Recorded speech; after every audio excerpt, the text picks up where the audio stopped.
Game. Hi, I'm Evan and Ivy. I am 9. Good morning, sir. Hello, good morning.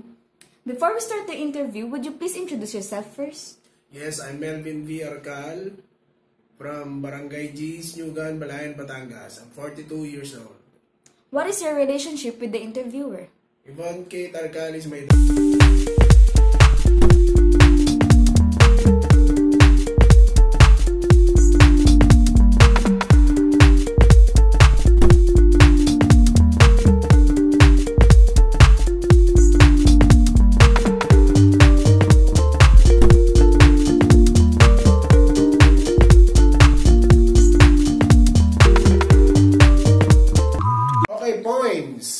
Poems,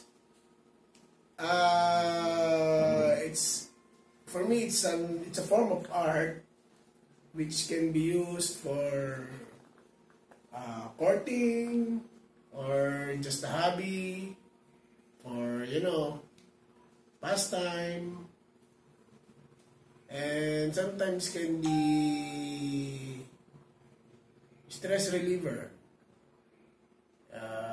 If you have,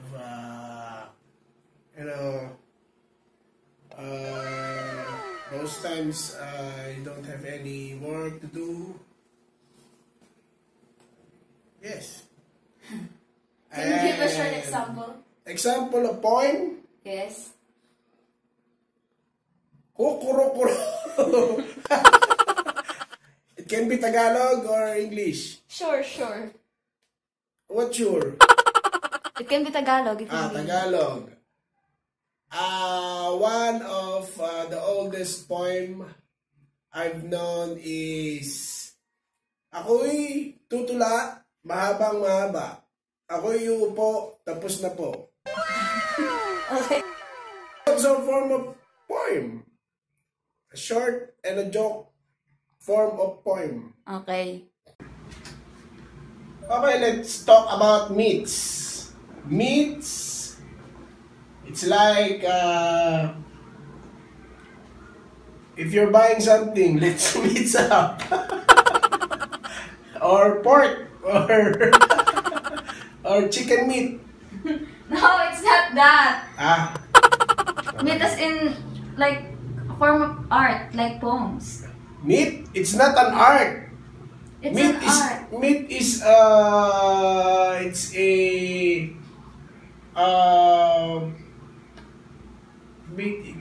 It's like more on beliefs and Traditions and cultures. yeah, traditions and culture, especially the Filipinos. We are really believers of a lot of things, specifically meats. Yes, meats.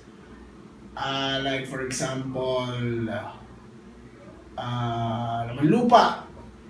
You know what laman lupa is? Like you? Sibuyas, luya, kamote. Example of laman lupa. No. It's like laman lupa, kapre, aswang. And until now, present times, a lot of people still believes in those myths.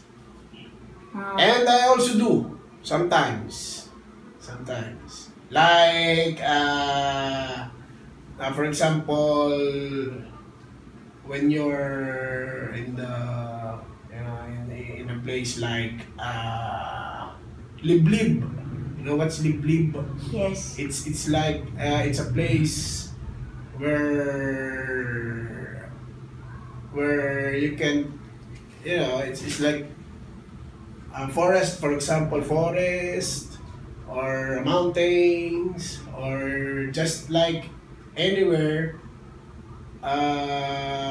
Sometimes you have to pee. You know what's pee? Yes. You have to pee, so you have to make what you call this? It's like a ritual. It's not a ritual, but it's like a what you call this? It's a practice. it's an old practice. Yes, you have to say tabi-tabi po before you pee. And it seems like tabi-tabi po. What about stories? Do you know Stories, myths. Stories, any favorites? Okay. No, some stories. Stories about what? Anything. Anything.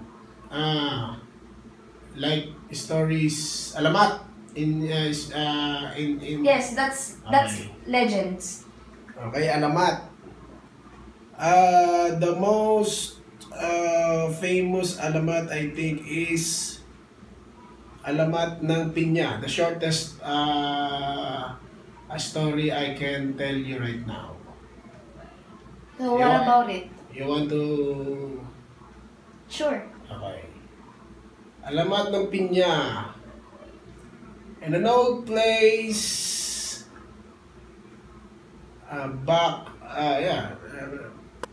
there is a girl who named Nina, and the mother told her to, get.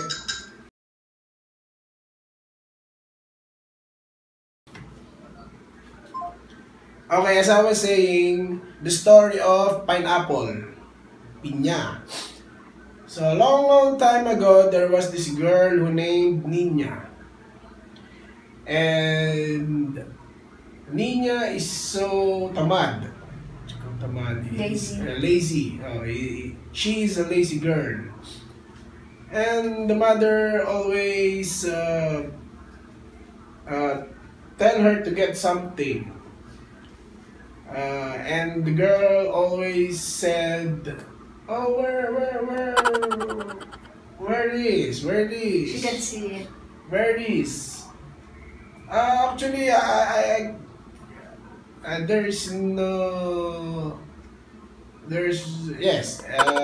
maybe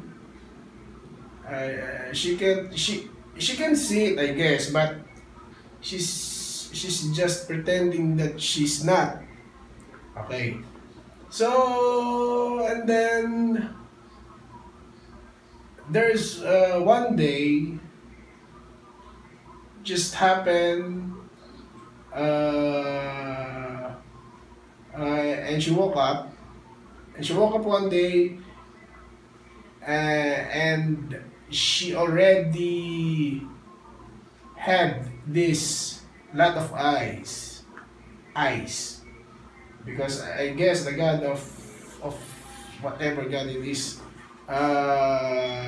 want to teach her a lesson. And then she died and buried. And then after a while, there is a plant. What you call this? How you say? That grew. Yeah, a plant grew, and then a lot, and the fruit of the plant is. It has a lot of eyes. So that's the story of pineapple, according to old people. Thank you, sir, for your time and for sharing what you know about myths, legends, stories, and all. You're always welcome.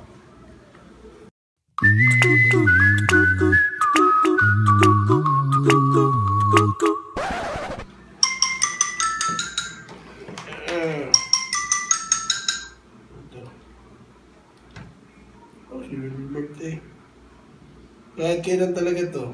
Right timing na yun. May staro dito. Okay. Okay. Kukunin namin yan. Ano isda?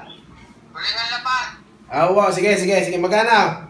Dami kasama para dalawang pampano. Ha? Pampano. Okay. Magkano? Pumunta ka na lang daw dito. Sige. Maya. May ginagawa pala ang. Maya. Wow. Okay.